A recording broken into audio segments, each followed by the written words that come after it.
Hello students, क्या हाल चाल बच्चों। बच्चों, हम लोग अभी तक one one and onto functions cover up कर चुके हैं। आज की क्लास में हम लोग आगे बढ़ेंगे, बाइजेक्टिव फंक्शन पढ़ेंगे और इन्वर्टिबल फंक्शन के बारे में पढ़ेंगे। तो चलिए आज की क्लास शुरू करते हैं बच्चों।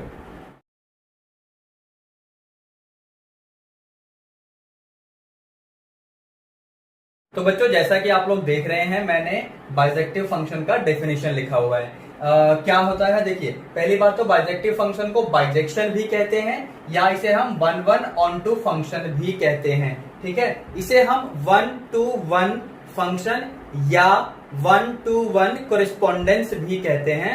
दो नाम और बताए मैंने आपको, ध्यान रखना। ठीक है, तो देखो डेफिनेशन क्या है बच्चों, मैंने लिखा हुआ है a function f which is defined from a to b is said to be a bijection. यानी कोई फंक्शन f बाइजेक्टिव फंक्शन है तो वो कब होगा, if f is one one and onto both. मतलब इन शॉर्ट अगर मैं कहूं कि कोई भी फंक्शन अगर f आपको गिवन है और वो बाइजेक्टिव फंक्शन है तो वो फंक्शन पक्का one one function and onto function भी होगा। बात समझ आ रही है? तो ऐसा फंक्शन जो कि one one and onto दोनों फंक्शन की कंडीशन को फुलफिल करता है, ऐसे फंक्शन को हम लोग बाइजेक्टिव फंक्शन या बाइजेक्शन बोलते हैं। अब इसके बाद मैं आपको बताता हूं इन्वर्टिबल फंक्शन क्या होता है, उसके बाद हम लोग चलेंगे न्यूमेरिकल्स लेंगे। ठीक है बच्चों, तो देखिए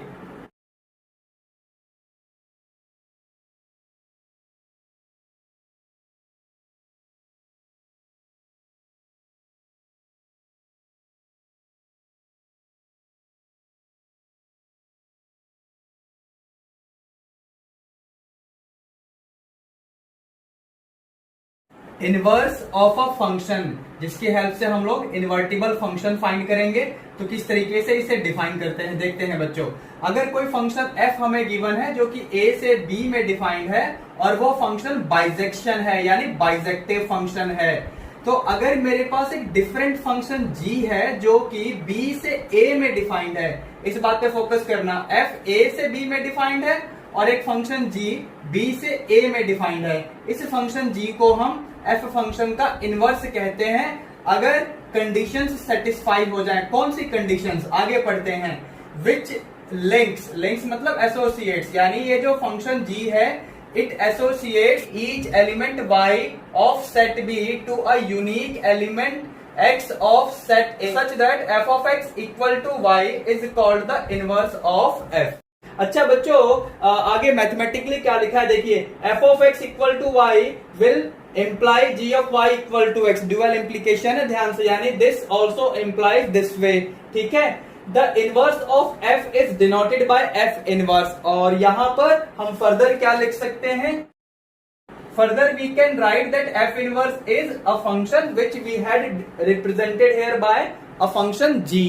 तो f इनवर्स यहां पर g के इक्वल हो जाएगा as I have mentioned in the definition. तो बच्चों अब हम लोग एक न्यूमेरिकल लेंगे, तो चलिए एक न्यूमेरिकल लिखता हूं आपके लिए मैं और उसे एलोबरेट करता हूं।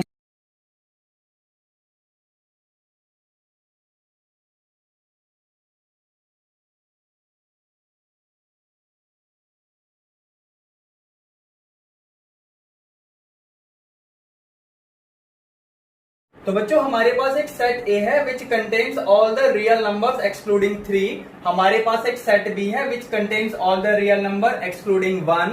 और एक फंक्शन f डिफाइंड है सेट A से सेट B में such that fx is given by this expression where x is from set A। हमें शो करना है कि f बाइजेक्टिव है।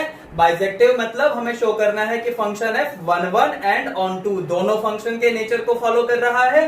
फिर हमें फाइंड करना है also find f inverse and then फिर हमें f इनवर्स ऑफ 7 की वैल्यू ऑब्टेन करनी है। तो चलो इसका सॉल्यूशन शुरू करते हैं स्टूडेंट्स। तो बच्चों सबसे पहले आप देखिए कि जो फंक्शन fx है वो इस तरीके से डिफाइंड है where x is from set A। तो मैं इसे बाइजेक्टिव प्रूव करने के लिए सबसे पहले वन वन शो करूंगा और फिर ऑन टू शो करूंगा। तो सबसे पहले वन वन के लिए मैं एज्यूम कर लेता हूं कि alpha comma beta belongs to set A such that f of alpha is equal to f of beta। तो बच्चों यहां से क्या होगा, ये देखिए fx में x की जगह मुझे अल्फा और बीटा डाल के ऐसे करना है। So it will be alpha minus 2 upon alpha minus 3 is equal to beta minus 2 upon beta minus 3। यहां पर आप क्रॉस मल्टीप्लाई करके सिंप्लीफाई कर लो। So it will be alpha beta minus 3 alpha minus 2 beta plus 6, ठीक है, is equal to alpha beta minus 2 alpha minus 3 beta plus 6।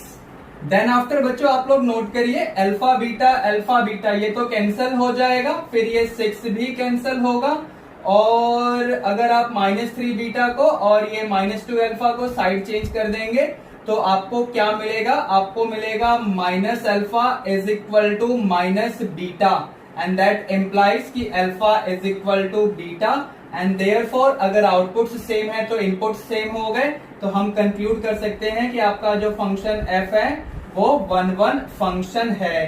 अब इसे बाइजेक्टिव शो करना था तो मुझे अभी इसे ऑन टू भी शो करना होगा, तो चलते हैं ऑन टू कैसे करेंगे देख लेते हैं बच्चों।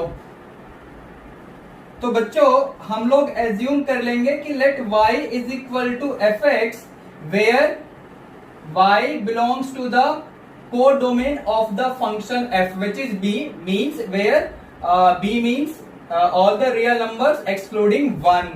तो यहां से fx की वैल्यू क्या है, that is x minus 2 upon x minus 3। इसे आप क्रॉस मल्टीप्लाई करके सॉल्व कर लीजिए ताकि x की value in terms of y आ जाए। तो चलिए काम शुरू करते हैं। ये बनेगा xy minus 3y is equal to x minus 2। यहां से हम लोग क्या करेंगे, 3y को उधर ले जाते हैं, x को इधर ले आते हैं, एंड देन कॉमन ले लेते हैं, तो ये आपका बन जाएगा ऐसे, and then you will get x as equal to 3y minus 2 upon y minus 1। अब आप लोग ध्यान से देखिए कि ये जो एक्सप्रेशन आया, this will always belong to set A for all y belonging to set B। अब ये बात मैंने क्यों कही, सुनना ध्यान से। अगर यहाँ y की जगह मैं 1 डाल दूंगा तो आपको पता है सेट B में 1 नहीं आ सकता। दूसरी बात क्यों नहीं आ सकता, क्योंकि यहाँ पर अगर y की जगह 1 डालेंगे आप तो x आपका डिफाइंड नहीं हो पाएगा। बात समझ आ रही है आपको बच्चों। दूसरी बात, अगर हम यहाँ पर x की जगह देखो, यहाँ पर x सेट A में से आना चाहिए था, सेट A में ऑल रियल नंबर्स एक्सक्लूडिंग 3। अगर x की जगह मैं 3 डाल दूंगा, क्रॉस मल्टीप्लाई करके देख लो, आपको एब्सर्ड कंडीशन मिलेगी। तो वही बात मैंने कही कि ना तो y 1 के इक्वल होगा ना ही x 3 के इक्वल होगा। That means x will be belonging to set A for all y belonging to set B। Now that means कि आपका ये जो फंक्शन है, ये फंक्शन आपका ऑन टू भी हो गया क्योंकि इसका कोडोमेन और रेंज बिल्कुल सेम हो गया बच्चों। अब क्योंकि ये फंक्शन आपका 1-1 भी हो गया, ऑन टू भी हो गया, तो ये फंक्शन आपका बाइजेक्टिव फंक्शन हो जाएगा। मैं यहां पर आपको बता देता हूं, देखिए therefore function f is a bijective function या बाइजेक्शन। अब क्योंकि हमें इस फंक्शन का इनवर्स से भी फाइंड करना है, ऑल्सो फाइंड f इनवर्स, फिर f इनवर्स 7 निकालना है। तो बच्चों ध्यान से सुनना कि आपने ये जो x की वैल्यू निकाली है, ये जो x की वैल्यू निकाली है, therefore f inverse which will be defined from b to a such that f inverse will be equal to the value of x that we had obtained here, that is 3y minus 2 upon y minus 1। तो बच्चों अब इसके बाद हम इसे ऐसे भी लिख सकते हैं, f inverse of x that is equals 3x minus 2 upon x minus 1, and then अगर इसमें आप x की जगह 7 रिप्लेस कर देंगे तो ये हो जाएगा 3 into 7 minus 2 upon 7 minus 1, that is 21 minus 2 19 upon 6। So that is answer of this problem, जहां पर इनवर्स ये रहा, f इनवर्स ऑफ 7 की वैल्यू ये रही, फंक्शन बाइजेक्टिव प्रूव हो गया है। सो बच्चों this is end of this problem. आप चाहते हो तो इसका स्क्रीनशॉट ले लो और अपनी नोटबुक में नोट कर लेना। तो चलो बच्चों अब हम लोग मिलते हैं अगले वीडियो लेक्चर में, ठीक है। Hey there, if you enjoyed this video and want to hear from me again, be sure to hit that subscribe button before you go. Meet you in the next video. Till then, be good.